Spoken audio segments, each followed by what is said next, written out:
நண்பர்கள் அனைவருக்கும் அன்பார்ந்த வணக்கங்க. இன்றைய பதிவில் அதிக கரவதிறன் கொடுக்கக்கூடிய ஜெர்சியில் ஒரு சினை மாடுங்க. மாடு வந்து இரண்டாம் ஈத்து மாடு அப்படின்னு தான் சொல்லியிருக்காங்க. நல்ல காம்போலம், நல்ல மடி செட்டில் இருக்குது. மாடு நல்ல கனமான மாடு அப்படின்னு தான் சொல்லியிருக்காங்க. மாடு டிரான்ஸ்போர்ட்டாக அரேஞ்ச் பண்ணி கொடுத்துருவாருங்க. அந்த மாடு எந்த ஊர்லேருந்து விற்பனைக்கு வந்திருக்குது, இந்த மாட்டோட கரவுத்திறன் எவ்வளோ, விலை நிலவரம் எல்லாமே பார்க்கலாம் வாங்க. மாடு வந்து ஜெர்சி டைப்பு தான். மாடு வந்து இரண்டாம் ஈத்து மாடு. 9 மாதம் சினையாக இருக்கக்கூடிய மாடு. நான் கண்ணு போட ஒரு 15 நாட்கள் பக்கம் பிடிக்கும், 10 to 15 நாட்கள் பக்கம் பிடிக்கும்னு சொல்லியிருக்காங்க.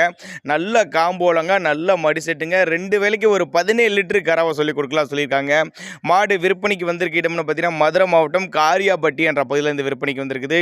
நல்ல கருங்காம்பில் மாடு நல்லா தெளிவாக இருக்குது. நல்ல எலும்பு கனமான மாடு, நல்ல பின்கணை கொண்ட மாடு அப்படின்னு தான் சொல்லியிருக்காங்க. டிரான்ஸ்போர்ட் அரேஞ்ச்மெண்ட் ஒன்றுங்க. சின்னதாக ஒரு அட்வான்ஸ் மாதிரி போட்டிங்கன்னா கூட மாட்டை கொண்டு வந்து வீட்டில் இறக்கி விடலாம் தான் சொல்லியிருக்காங்க. அந்த அளவுக்கு நல்ல கறவுத்திறன் வாய்ந்த மாடு, பெரிய பெரிய பண்ணைகளுக்கு ஏற்ற மாடு, இரட்டிப்பு லாபம் தரக்கூடிய மாடு, நல்ல எஸ்என்எஸ் ஃபேக்ட்ரி தரக்கூடிய மாடு அப்படின்னு தான் நம்மளோட விற்பனை தெரிஞ்சுக்க. அப்படி கம்மி பட்ஜெட் தான் சொல்லியிருக்காங்க. கான்டாக்ட் பண்ணுங்கள். டிரான்ஸ்போர்ட் அரேஞ்ச்மெண்ட் உண்டு. ரெண்டாம் ஈத்து மாடு தான். இப்போ ஒரு 17 லிட்டரு கறவை சொல்லி கொடுக்கலாம்னு சொல்லியிருக்காங்க 2 வேளைக்கு. தேவைப்படும் நபர்கள் மட்டும் தாராளமாக அவரோட கான்டாக்ட் நம்பர் டிஸ்பிளே கொடுத்துருக்கேன், தொடர்பு கொள்ளுங்க. மதுரை மாவட்டம் காரியாபட்டி என்ற பகுதியிலேருந்து விற்பனைக்கு வந்திருக்குது. மடி கூச்சம்லாம் எதுவும் கிடையாதுங்க. நேரில் வந்து பாருங்கள், மடி செட்டை பாருங்கள், காம்போலத்தை பாருங்கள், எல்லாமே நீ செக் பண்ணியே எடுத்துகிட்டு போய்க்கலாம். அப்படி தான் நம்மளோட விற்பனை தெரிஞ்சிருக்கா. அப்படி